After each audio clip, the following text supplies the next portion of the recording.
When the first idea came to me, I went and took it back to my bosses. I put together literally the best business presentation, and I was laughed out of that room. Silly little girl, why would we do this? 10 years later, I've built a fucking billion-dollar company. Meet Suneera Madhani, founder of Stacks Payments, one of America's top 10 fastest growing fintech companies, which she successfully exited north of $1 billion. I've been told my entire career that business isn't personal. This is the most personal thing that I do. I spend more time here than I do anything else in my life. So how can I design my life in a way that it's really integrated for me? Talk me through the cold start. You got 0 customers. It was a shit ton. It was a ton of no's. It was a ton of get out of my store. It was a, who are you? I have many scars on my back. I never thought about gender at all until I got a job.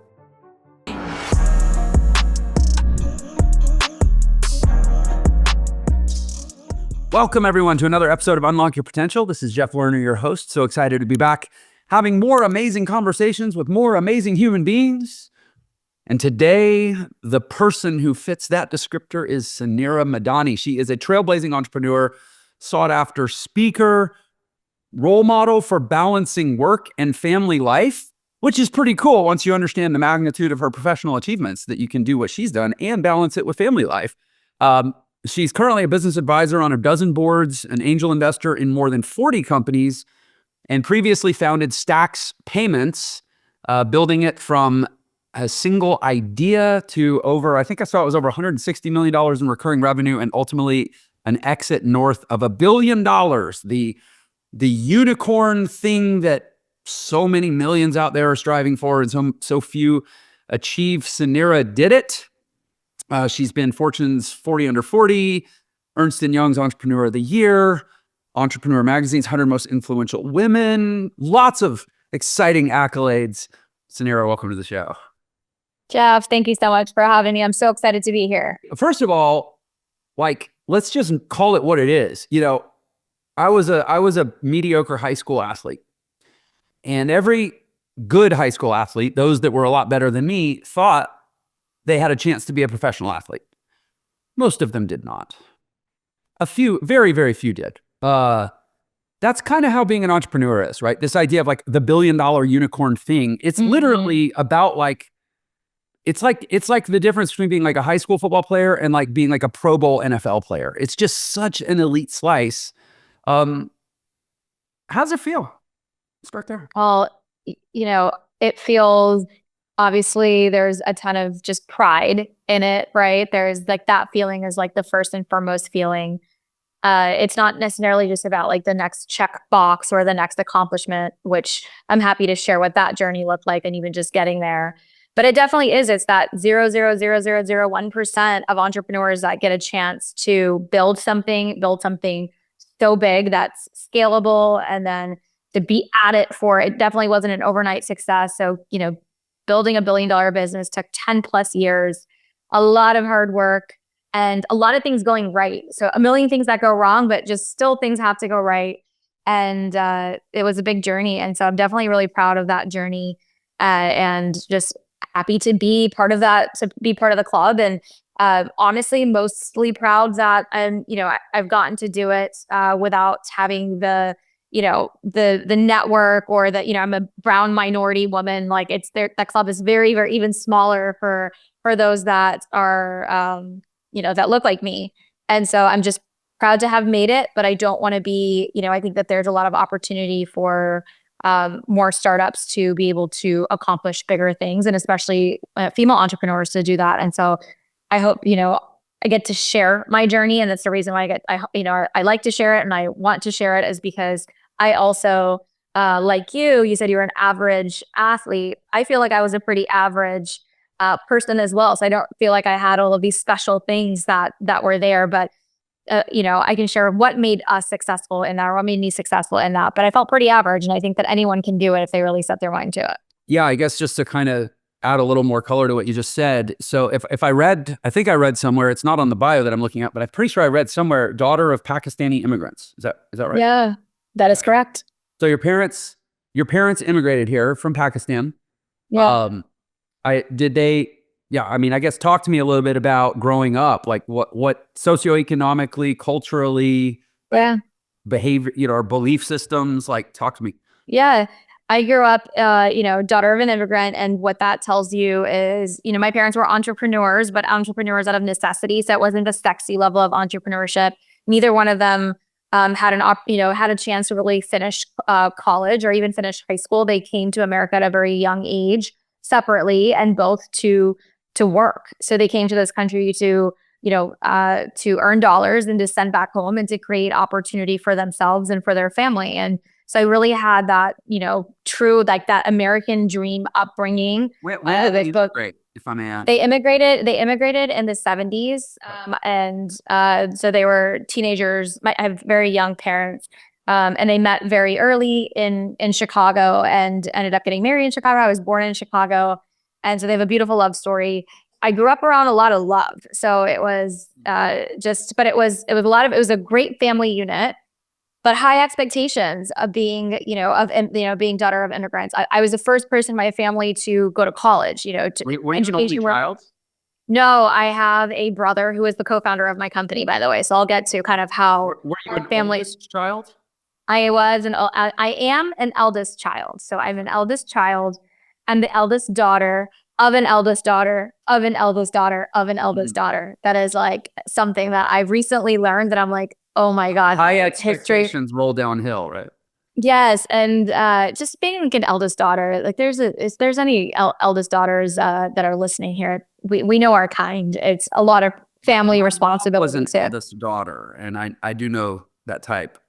We just the glue, high achieving glue of the family, and so I come from that lineage. But just incredible parents, the most hardworking, work ethic, and I think the thing that my brother and I grew up around with is that level of resiliency. We just got to see it every day. We got to see that grit every day. We got to see the problem solving every day, and there wasn't an option to fail. Like that's not what was at the table. Like we are going to succeed. And and everything was so exciting because their upbringings were very different. For us, it was, we have opportunity, right? Being educated is a privilege. It's not something I have to go do. Like this is a privilege. And so just that viewpoint on life, I'm so grateful for because there's so much gratitude in a home like that. And so I grew up around a ton of that just abundance mindset, that, family first dynamic.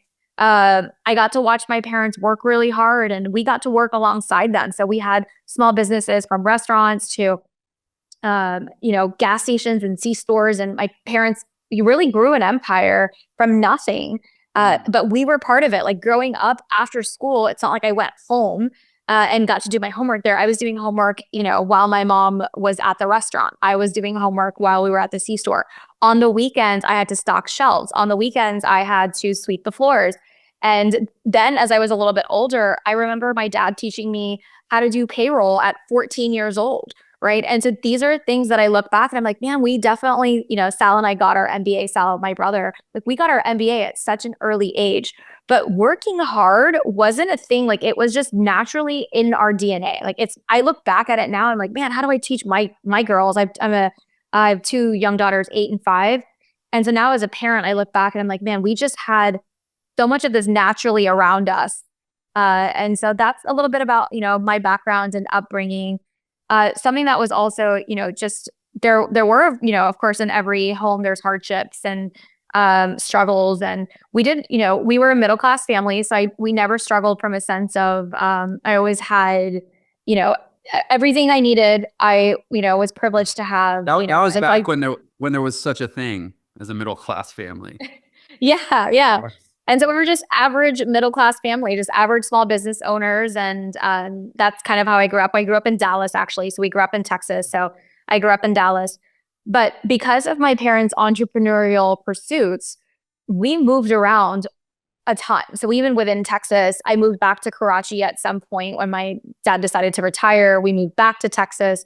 And then I moved to Florida at the age of 16. So I've been in Florida now for 22 plus years. But Orlando was kind of the last move. But with that, every year I went to a new school pretty much. And so I also learned how to, either I was making friends and networking or, being able to like find a seat at the table, or I wasn't, or that year I was like by myself. And so there's just like these unique things that about my childhood that have, I look back and I'm like, no, that's really made me the CEO who I am today. And part of my childhood, it was always like my family unit was number one. So we always had this motto of like one team. It's like literally the values of our company. So like so much stuff just translates in my life where it is in business. But something that was really important is that I never, I always felt like I was having to find my seat at the table. And so even in business, the problems I solved for small business owners to have a seat at the table. And so it really did translate. So my upbringing, I'm glad that you asked, is a huge part of who I am and how I've been able to build my companies. And my brother actually ended up joining me in my startup in the first business immediately after, I got it launched. And my family was a big proponent of me going to go start this business. I had this idea of creating a subscription-based credit card processing platform. And there wasn't a lot that was out there. I was in the payment space. I had graduated from University of Florida with a degree in finance and marketing. I was working for a financial services company. So I went on, I did the corporate thing and just started seeing opportunity. I did not want to be an entrepreneur. So I was actually a very reluctant entrepreneur. And when the first idea came to me, I went and took it back to my bosses. Like my goal was to go make this really awesome product for our company. I was 25 years old. I didn't know how to go, I didn't know how to go start a tech business or a financial services business. I grew up around watching small business. So I feel like if I had the idea of making, a restaurant or a retail store or something like that, I feel like I could have it would have been an easier path for me in my head to go figure out. But going to go start a financial services company was very novel to me. And there weren't a lot of women, even just within the sector as well. Just I, ended up choosing finance as a degree, which there wasn't a lot of women in my class, even just graduating and then going into financial services. And so, a lot of hardships in just getting this company started, but I'm sure you're going to double click into that journey. But the short story is I went from zero to that idea to exiting north of $1 billion. It took 10 years, but it did every raise along the way from seed to Series D. I was rejected out of every room you can think of. Now they're all my partners. All these banks are all my partners. Second time around has been very different starting a company, but built it from nothing to over 40,000 customers on our platform, 40 billion in payments from an idea that we created this thing and an idea that your bosses could have had. Yeah, could have had. Clearly said no to at some Yeah. And it was really simple. I think that's where like the best ideas and the best companies are. So Stacks is, we do subscription-based payment processing. So it's flat monthly subscription. And instead of paying all of the different fees and percentages, there was a bunch of middlemen that were taking all the fees for credit card processing, a very expensive cost for small business owners. I was like, why can't we just go straight to Visa and charge a subscription fee instead of all of the this fee and that fee and this fee? And it's not transparent. And then we build around incredible technology around it. And so that's what we did. And so it was pretty simple. Nothing too novel, but nobody was doing it. And our go-to-market was unique. We went online. I was really smart about how we acquired customers and just putting customers first, building a really great product and just putting one foot in front of the other.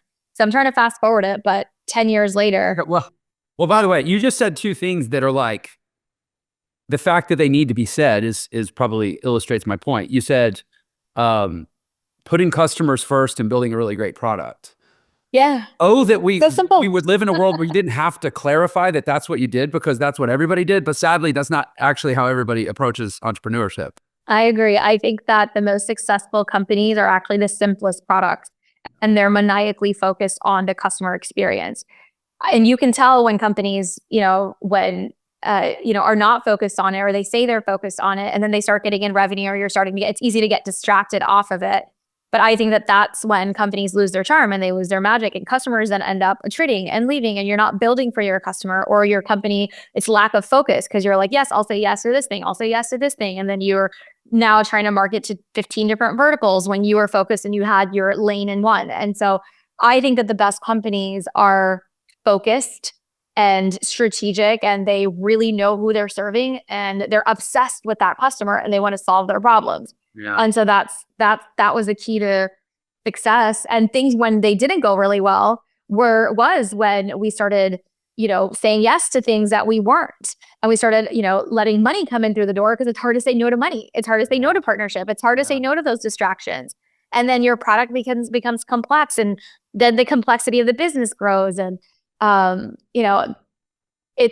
it's different. But if I could do it all over again, and I'm doing it again, I'm just trying to stay as focused as I can on solving that one problem for the customer. I'm chuckling because I'm coming off about a year and a half of shrinking my company by 80% to basically as a hard reset because of exactly what you just described, which was saying yes to things that brought in money, not necessarily enhance the customer experience, and just a general loss of focus and kind of forgetting what made us great in the beginning. And I can, my level of personal responsibility and all that, I have some cover to say I was off for 2 years writing a book, and, and I came back and was like, what has happened here? So I've spent the last year and a half going through, frankly, a sort of hell, because I didn't heed the lesson of what you just said. So I'm saying that as a cautionary note for the audience, really listen to what Suneera just said, because I promise you don't want to go through what I've gone through in the last year and a half of having to unwind. It's just so easy to say yes, and then it's just so hard to undo it later. I think that, and as entrepreneurs, don't beat yourself up over it. We're all going to go through that journey too. So it's going to keep getting more complex until then we're like, oh my God, we got to unplug the whole thing. So it does happen. It's just part of that cycle.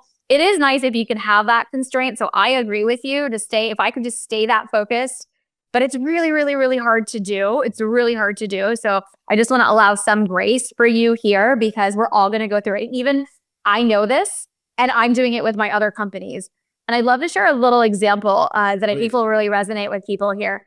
So every time I talk to my teams about this, it's like the back of the television. Okay. So that TV console that you have in your living room, and you go in the back and there's so many wires, and you don't even know where one is input, output, what's touching what. All you know, it's working. Okay. But you've got 3 remotes, you've got all this stuff, you've got a million wires in the back, and it's just overwhelming. And you plug in the new thing, you've got the new Apple TV, you've got this, you just keep adding to this console.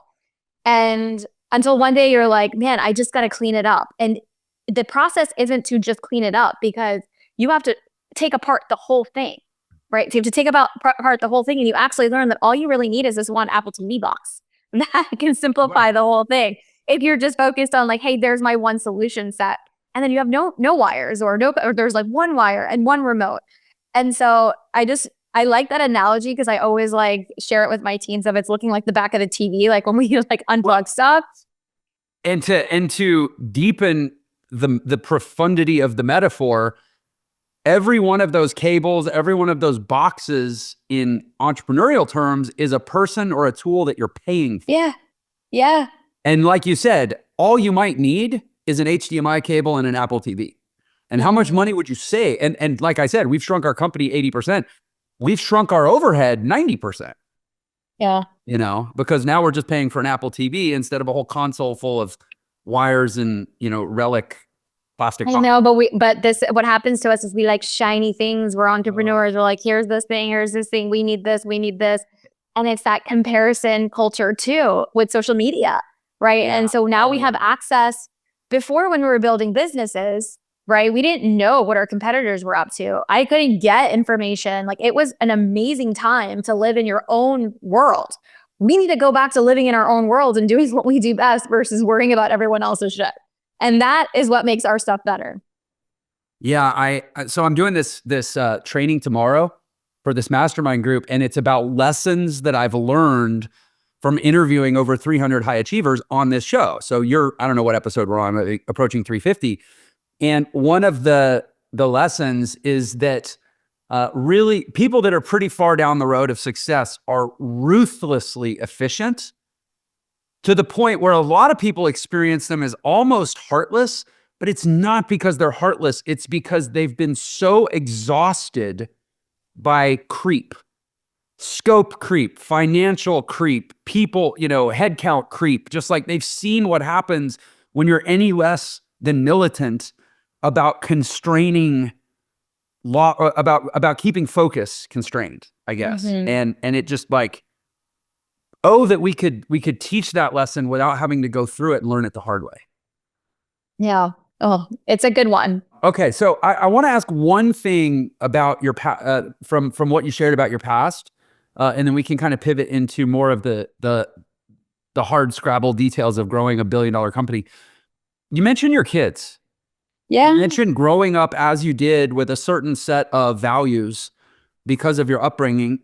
I assume it's fair to say that your kids are growing up in many ways very differently than you did. What, as a parent, what are you, sort of tactically, what are you doing to try to transfer what you experienced growing up to your kids in a very different environment? Yeah, I think it's something that my husband and I talk about almost every day, and we're both And entrepreneurs. by the way, I'm asking for a friend. Yeah, no, we all parenting. This is the hardest job. This is like the most important title that I wear is a mother, and it's something that I care very deeply about to ensure that my kids.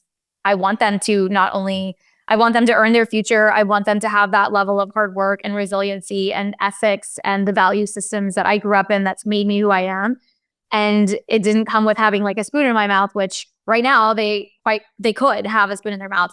And so, there are things I do feel like actually that although we're growing up maybe different, socioeconomically, I think the value systems are the same. And those are the things that I'm trying to bring at home. And honestly, what makes for great kids is just spending time with your kids, like quality time with your kids and actually spending time. And so, you said my kids might be living differently than the way that I did, but maybe we just drive a nicer car and we get to travel differently than the way I grew up. But other than that, right, we're still having dinner every night at the table, right? And mom and dad are still one unit, and we're very privileged. I'm really privileged to have a really strong partner. And so I don't take that for granted either. Like, we have a very strong marriage. We have a very strong partnership in parenting. And so it's not just mom's responsibility or just dad's responsibility. So we do a really good job of kind of removing gender roles a bit and just sharing partnership of our house and of kids. And I think that is something really beautiful for our girls to see. We have 2 daughters. And dad cooks too, and mom cooks too. And, dad takes them to sports and mom takes them to sports. And we're just involved in our kids' lives, and they're still really young right now. And so I'm sure there's like every year is a different parenting challenge than the year before. And I don't know what it's going to be like with social media. And we've been able to, have our kids, they're still young right now. And so I just want to be as involved and have conversations and be transparent and have those open dialogues, because those were the conversations I was able to have with my parents around the dinner table. So we're just focused on spending time with our kids. I take my kids to everything for work possible.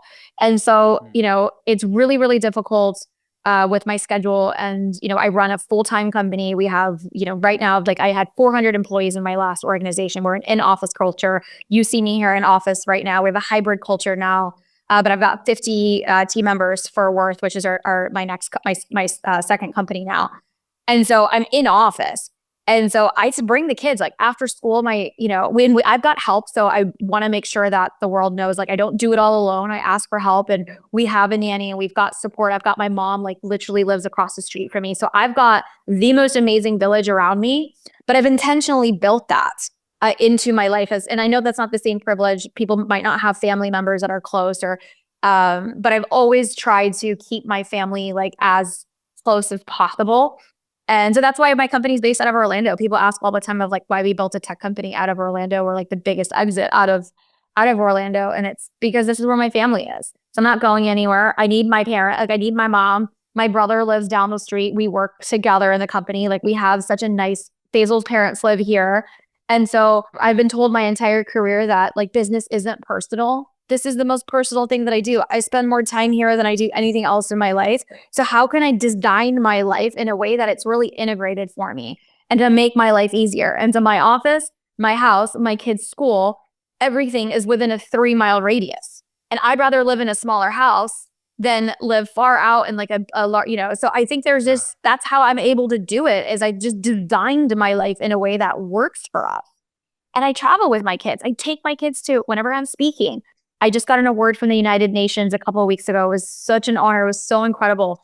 There's no kids there. And I literally took my girls and they were sitting right in front row. And even the UN was like asking for their ID. We don't even have IDs for like, we had to bring their passports. But like, I take them everywhere. It doesn't matter. And so like, these are opportunities. I pull them out of school. So now there's sacrifice there, right? But this is the stuff I got to see, like my parents building businesses. I want them to see me and my husband and our family building businesses. And so that's how that's how I try to think about it, is I'm actually trying to mimic what I grew up with the best that I can. So thank you. Even to the level of language, you just gave a great commercial for life design. Obviously, the audience knows our business. We're a life design platform, and you use that term, design my life, multiple times. Like, this is what we are, my world, our world, what we're always talking about. And this is why, why entrepreneurship? People say, oh, no, I'm not wired to be an entrepreneur. I prefer the safety and, perceived safety and security of being an employee, even though the data says, I'm not sure it's any safer these days. But here's the thing. It's a lot easier to bring your kids to a company function when you're the owner. Yeah. And I suppose if you work for Suneera's company, if they work for your company, they might know, oh, kids are welcome. But most people at most jobs that aren't the boss probably have to wonder, can I even bring my kids to the company, whatever?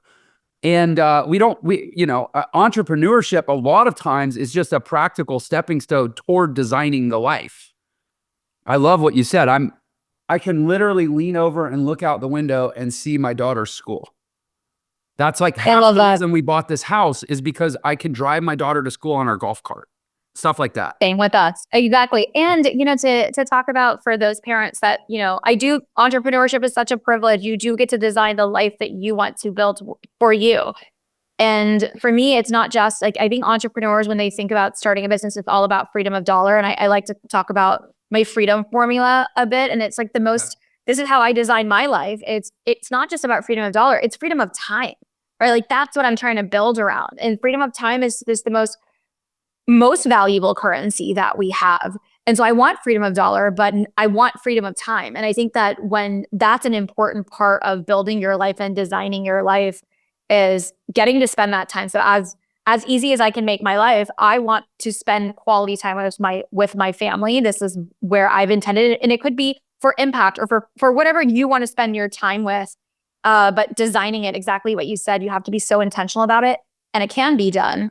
And to the point of, I know that entrepreneurship is the way, but for those that don't have that privilege yet, or are working and don't have teams or cultures that you can design it that way, there's still other ways to incorporate work-life integration outside of your 9 to 5 as well. So even if there's passion projects that you're excited about, I think it's important to show kids that they can build something, or that they can get excited about a project, whether it's impact work, a volunteer work, a podcast that you're doing, your brand. Like, there are so many ways to still involve your family into, like, it outside of those mundane, like, day-to-day, did you do your homework? Did you do your thing? Did you do the chores? That's like the day-to-day of being a parent and child relationship. But what are those extra life things that maybe you build something with your kids, right? Maybe you take that trip maybe there's something exciting that your family is excited about. And it doesn't have to be fully work related, but it has to be like, there is that level of life excitement that you can bring to integrate your family into purpose, whatever that purpose is for you guys. I swear, it's like we rehearsed this, and now you're saying purpose. That is like the linchpin of our whole, sort of the philosophy of life design, is that it ultimately all orients toward like purpose discovery. Anyway, that's a whole thing. Thank you. I'm feeling super aligned here. I want to go back to, I want to get a little bit of insight into kind of some of the critical psychology moments of your journey. Not so much like, tell me how you built $1 billion company, but like almost like some of the critical inception moments. And then I want to give you some space. I feel like you're really passionate about what you're doing right now with Worth AI, and I want to hear more about that. So to start that, I'd like to go back to the moment when you had this idea, the idea that was the seed of Stacks, and you go to your bosses at the time. You said, hey, I got this idea, flat subscriptions, payment processing. Did they just say no? go back to your cubicle, or like, what did they say? And then what did you do? Yeah, that's what they said. Like literally, probably verbatim, like very close to it. Yeah. I ended up getting the meeting with the CEO of the company, and I put together literally the best business presentation that I've ever created. Obviously, $1 billion business presentation, which wasn't at that time, but it was this idea. But it was very well thought through. I thought about the company, where it would fit, what would be like the MVP of this, how could we subset it for our customers? Like it wasn't just this, here, let me just come in and present this idea. It was a very well thought through how this applies to our company. And I was laughed out of that room. It was, great idea. And, just silly little girl, why would we do this? And, who are you to go do, like, you're not going to we're not going to have the resources. Why would we back this? Why would we even support you in doing this? And it didn't feel really great. And so, that was the first, I would say, like, large disappointment where I was like, I don't know what I was expecting. I don't know why. Maybe I was expecting to win going into that room. I think that's the naivete of also being 25 and you think that the world just goes your way. And it didn't. And I've been rejected before. It's not like, I've had I was on like my second or third, company at this point post-graduation. So I might have had some professional experience, but I think it was just that naivete, which I wish I could get back sometimes now, honestly. I also think that there's something so special about not knowing what's up ahead. And so that was what it was. I did get rejected, and I flew home that evening on a flight back to Orlando. That getting a meeting with the CEO had involved traveling to a different office. Yeah. Traveled to the different office, traveled to headquarters, flew back to Orlando. So I got the meeting. Like I was very Where was headquarters? Like how long was it? The Was flight? Houston. It was probably a 2.5-hour flight, but I literally remember just like sobbing and crying the whole way home, right? Like my dreams, I was hard. I put so much effort into it. I really wanted it to succeed. I get home and it's actually like, family dinner that day. So it was like Sunday night. And so I stopped by at my parents' house and we were just all at the dinner table. And this is where this is where the family stuff, I'm so privileged and blessed to have had such a great support system. And I know a lot of people don't have that. But I was sharing my woes with my family of like, oh, I put this together. This is giving the updates on the business plan. And my dad looks to me and he's like, well, why don't you just go start the company? And I'm like, wait, what? Like, how do I go start? Where do I go find Mr. Visa, Dad? Like, how do I go do this? Right. And he's like, and he was just like that guy that had so much confidence in his kids. Like, he was just like, such a great dad. He passed away in 2020. And so I miss those like that. Like he was like the champion. When did you exit the company? I exited after his death. And so it was a little bittersweet. And now he got to see a lot of success. So I think about him all the time. I know he's watching from up above. There are things in our life now that, my mom gets to really experience, doing, and just, her home and her travel lifestyle and just like things in her life that have really changed post exit that I really wish my dad got to like just really experience just the spoiling part of where I get to spoil my parents a bit now. And so that part didn't get to happen, but he got to see a ton of it. He got to see all this stuff. He got to see me get, all the awards. And he was, even when I started the company, I did go get funding. And so I went to venture plan competitions, which there was a big boom in venture, but in Orlando, there wasn't a ton of venture plan meetups or tech competitions. And so, anywhere that I could get my name in the state of Florida, like he'd go with me. So he'd literally go with me and sit in the front and like watch the same presentation, but I would take home check after check. So I took home $200,000 in prize money from competitions. And so like entrepreneurship was our sport, I guess, in the family. Like it was just really fun. That was kind of the early start to the business. And my brother came and joined literally that year, same year. We had product market fit. We started to get customers. He was working for Deloitte at the time and another startup. And he was also a finance major and just great at operational scale. He's younger than me, but just 2 years, and ended up moving back to like Orlando. And we, took the business and like literally divided and conquered. Okay, so let me ask one more very practical question related to the kind of the inception days of this business. It's obviously in the payment space. Your customer are small businesses, right? So talk me through the cold start. You got 0 customers, some sort of MVP functioning platform, and you got to go out and get your first customer on. And you know, walking in the room that there's no one else you can point them to that's ever said yes to you. And I think a lot of the audience relates to this moment. Talk us through how you close that first deal. I literally had to drive. This is like, so I had to go get small business owners. I used to drive a Volkswagen Beetle, and I carried payment terminals in the trunk of my Volkswagen Beetle.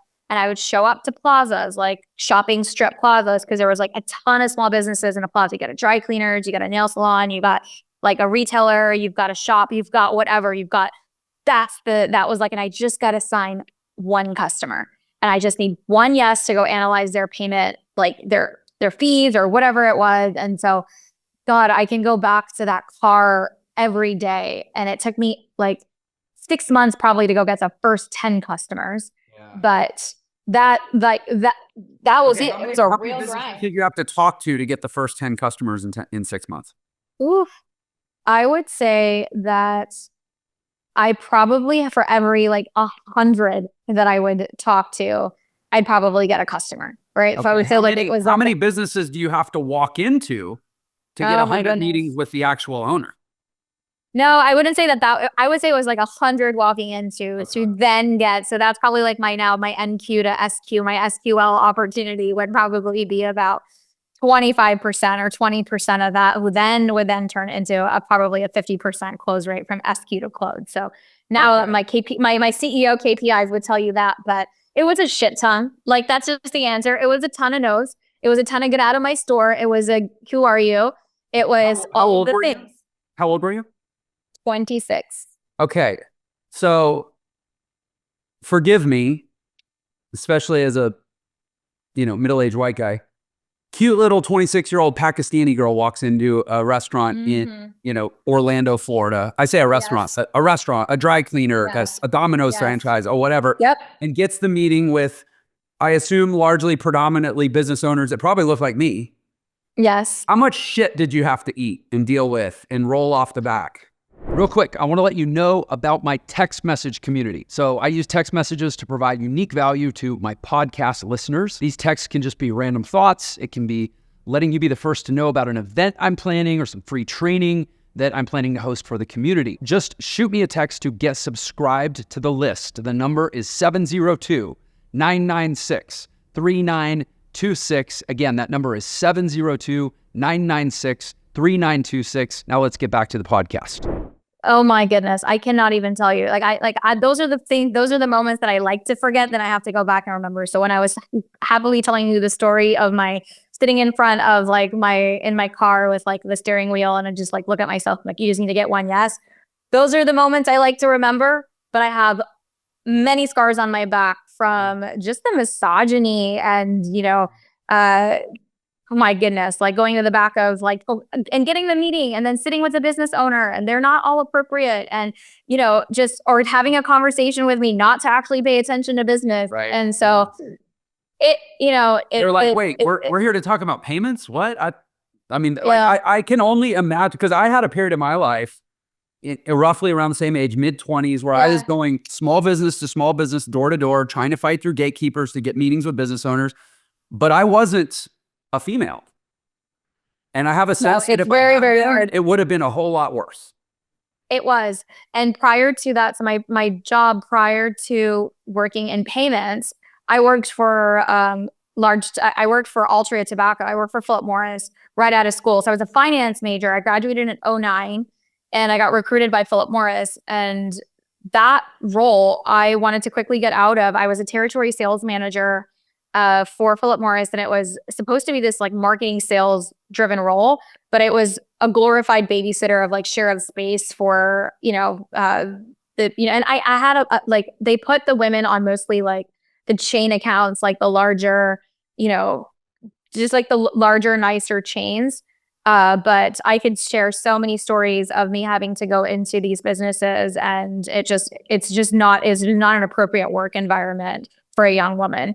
And but you do what sometimes like I feel like I grew up with that like mentality of like I never thought about gender at all my entire life until I got a job. Like I've never thought about my gender as anything. Like I grew up in like, middle class family. I grew up to really decent school. Like I had opportunity, but not because I was a girl or a boy. I played sports. I did all of this stuff. And I never had any idea of me being a woman in this space and whatever space that I was in until post-graduating college and going into corporate life. And then that was even in professional work environments, like very professional Fortune 50 companies that I worked for, not small businesses or small companies that I worked for. I was summa cum laude. Like I had so much opportunity, and I ended up working for companies, but it was all male dominated. And you're literally seen, not only is it one thing for, you're a beautiful woman, or, there's a component of how you're perceived in, whatever that is. But even from a intellect standpoint of just being given like there's just no women in the company. And so for even in the organizations I worked for, the women were just in support roles or customer service or administrator roles. Like I never saw women leading organizations.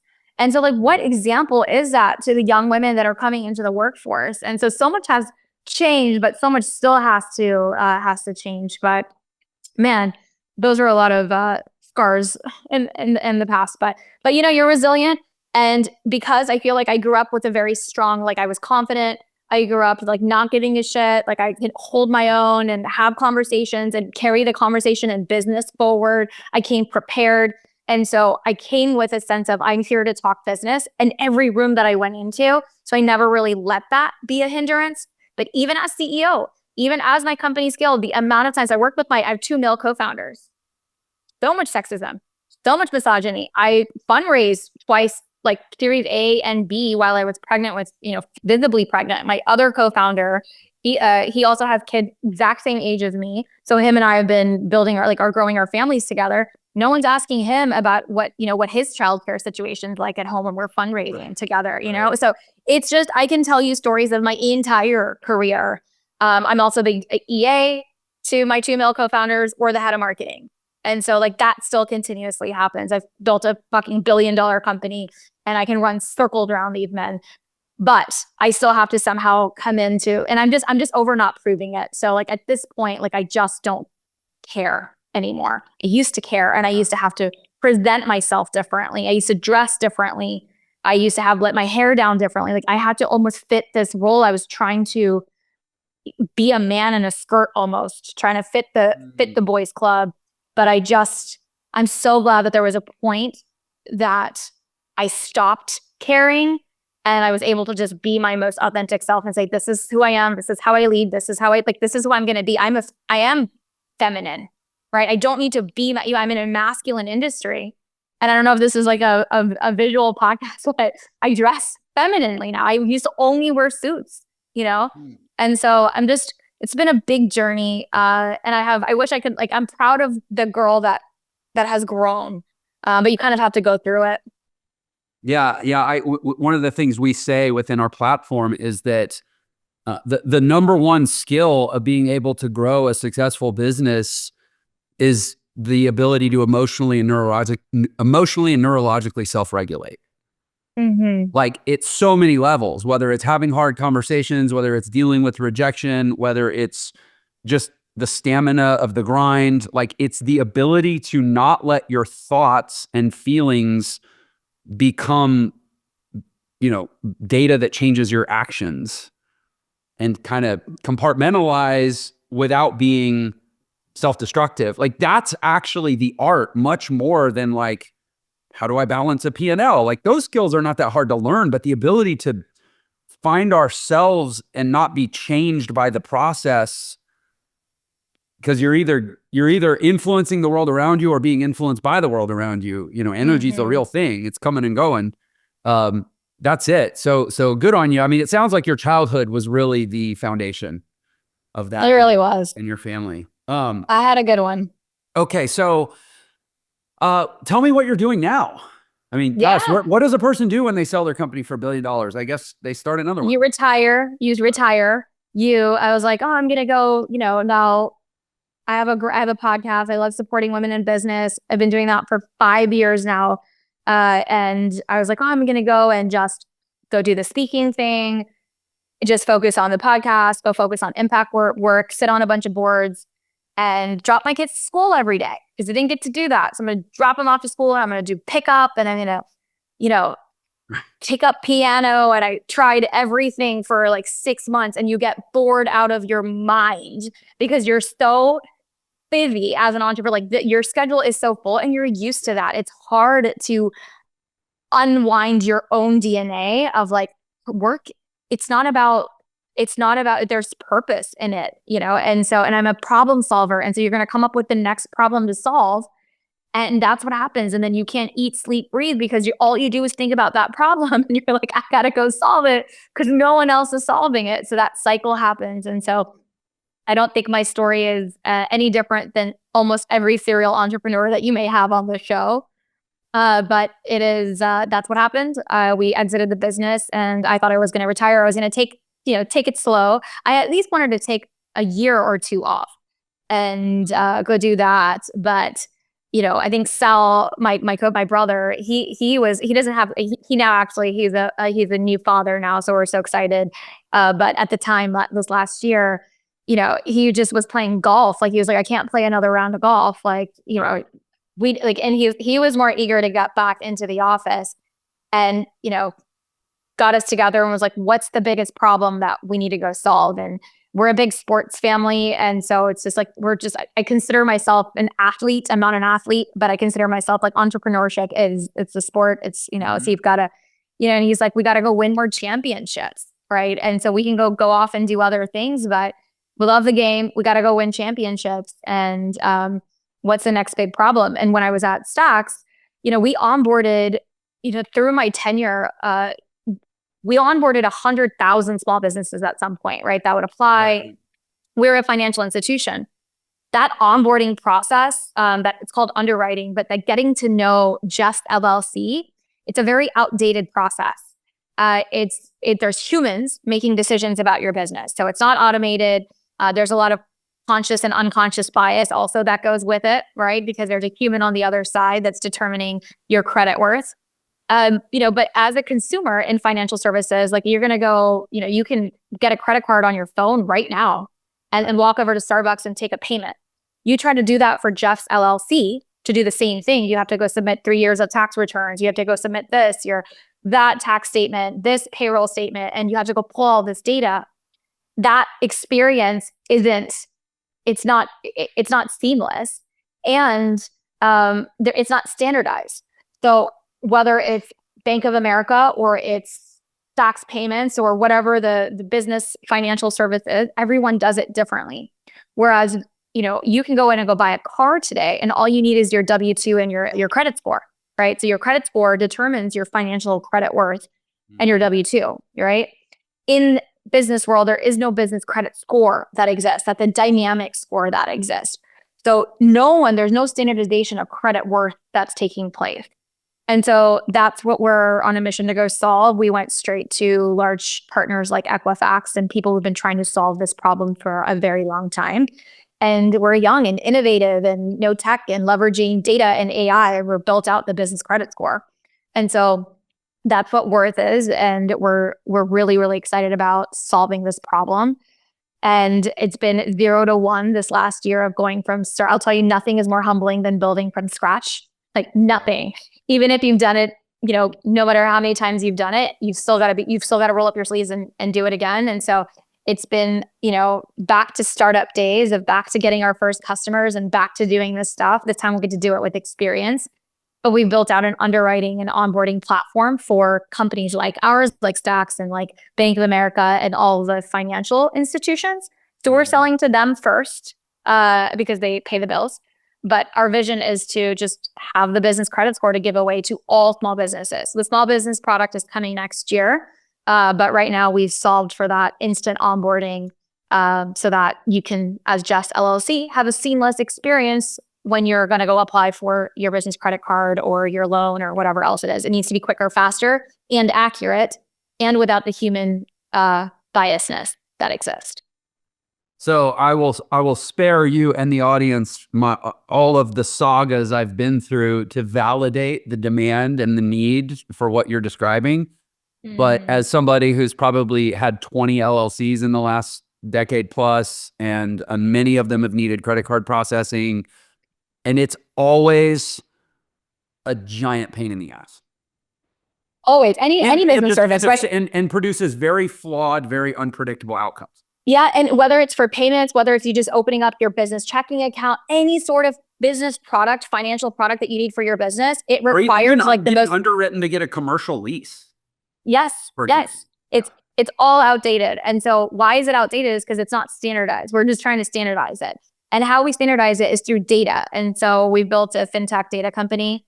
It's called Worth AI. It's incredible. We've integrated every single business financial tool set for you. So we can, I don't want to bore you with the tech details, but I get really, really excited. It's a great product and company. Check it out if you are a financial institution and you're serving small businesses and you're onboarding them. Check out our solution. And if you are a small business owner yourself and you want to know your credit score and you want to know your business credit score, go to worthscore.com for the wait list. And so when that comes out, we just want to create transparency. Worth score. I'm doing this right now. I mean, I'll do it when we get off the recording. Yeah. Worthscore.com. I can wait list to get my business credit score through this AI powered process. We are in market with many banks that you know of. It's all white labeled. So it's really exciting on the onboarding stuff. So we're working probably with some of the institutions that you're already getting loans or getting, your business services from. Very, very cool. So if somebody wanted to go get more, I mean, obviously this is, right now B2B, people can't go buy your widget on the internet. But people can go listen to your podcast. Is that where you would send people that want to just kind of get to know you better? Yes. I have a podcast called CEO School because I didn't go to CEO school. And I don't think that you have to. I don't think there's such thing. I think if you're a problem solver and you love your customers and you just surround yourself with growth mindset, like what Jeff is doing with all the purpose and life design stuff, it's exactly our mission as well, to serve female entrepreneurs though. So we are a very femme-centric audience. Guys, you are welcome to. I think you can learn a thing or two as well. But my mission is really just to empower women to build and scale large businesses. Almost 50% of businesses are started by women, but less than 2% ever hit $1 million in revenue. And so we've got a huge gap to go. We need to build big businesses and solve these really amazing problems within our, what we see. Otherwise, the world is going to only continue to look one way. And so I hope to, share some of those playbooks of business scale, so that women can, scale billion-dollar businesses too. That's a really powerful statistic. Less than 2% of women of female-owned businesses hit $1 million because there's some data we use a lot in our marketing that, there's 31 million roughly SMBs in this country, and there's 20 million millionaires in this country, of whom 14 million of them are business owners. And so we've connected those data points to say, okay, if 14 million millionaire business owners, not that being having $1 million personal net worth necessarily correlates with a 7-figure run rate in a business, but like we'll use them as kind of a proxies for one another, that if you have 14 million millionaire business owners out of 31 million businesses, that's like a 40+% 7-figure outcome for starting a business. But based on the number you just shared, that statistic is dramatically weighted towards males. Yes. Wow. Like tragic. It might be 50% of men and 2% of women, for example. That statistic, I started the podcast in 2020 after reading, it's a Forbes article, and we can go find that article. I think if you just do a quick Google, but it was a Forbes article that I read that one of my EY mentors had sent to me, and I was probably like in multi-8 figures at that point, and I'm like, wait, what? Like it was the most appalling statistic, and it's like that's what we, so at CEO School we call it the 2% club. Like, how do we get to the 2% club? And so, there's a big gap in venture, which is also roughly the same. So since I started, my business and started, fundraising in 2014, the stats were that less than 3%, of venture capital went to women-founded companies. That stat is literally exactly the same in 2024. We've made very little progress there on the venture front as well. There have been progress in like, male and female co-founded teams. Like there's like different, if you like break into the statistics, there definitely is improvement, but it's still overall just so awful. And so we've got a lot of work to do. And so this is an area that I'm trying to just support and make an impact. I'm a girl mom. I've got 2 daughters and I want them to be anything that they want to be and to do it really, really well. And, I've got a lot of, a lot of heart in that. And so that's why I do what I do. So check out CEO School. Yeah, I love that the name of your podcast isn't like Women's CEO School. Like I think there's so often people that are trying to advocate for a particular group, they do themselves a disservice by making it about that optically. And then there's almost like a self-consciousness in that, instead of saying, well, why shouldn't there be a podcast called CEO School that happens to cater to a female audience? Why do we need to put women's in front of it? That's almost like there's not like a men's CEO school. Yeah. So no, for sure. It's not girl boss. It's just boss. Yeah, exactly. Love it. Okay, Suneera, thank you so much. This has been a really wonderful conversation. And of course, to the viewers and listeners out there, you know what I'm about to say. You are the best part of this show, even when Suneera's on.